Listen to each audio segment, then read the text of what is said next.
என்னப்பாச்சு? அண்ணே அண்ணே என்ன தூக்குறது முக்கியம் இல்லைண்ணே. அந்த பார்சலை கொண்டு போய் சேர்த்தா தானே ஒரு 50 ரூபா கிடைக்கும். அது முதல்ல எடுங்கண்ணே. கொற்ற மலையிலேயே வேலையில் சின்சியரா இருக்கியே. உன்னை நினைக்கும் போது ரொம்ப பெருமையா இருக்குப்பா. இதை நாங்க கொடுத்துறோம். நாங்களா? யாருன்னு?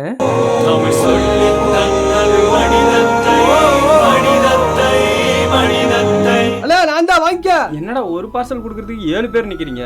எக்ஸ்ட்ரா எல்லாம் கிடையாது, 40 ரூபா தான். இந்தா. ஐயோ கடவுளே. இதப்பா உன் ஒழிப்புக்கேத்த ஊதியம். அந்த பார்சல் அப்படி என்னப்பா இருந்துச்சு? தங்கமா? இல்ல ப்ரோ. வயிறு எதனாவது இருந்துச்சா? இல்ல ப்ரோ. வேற என்னப்பா இருந்துச்சு? ஆன்ஸ் பாக்கெட் ஆர்டர் போட்டிருந்தாரு, அதை உடனே கொடுத்தேன். மழையில் நினைச்சிரும்ல, கரெக்டா டைம்ல கியூல நின்று காப்பாத்துறீங்க ப்ரோ. இருங்க, அடுத்த ஒரு ஆர்டர் போட்டுருக்கேன். Cool Lip line கூலிப்பா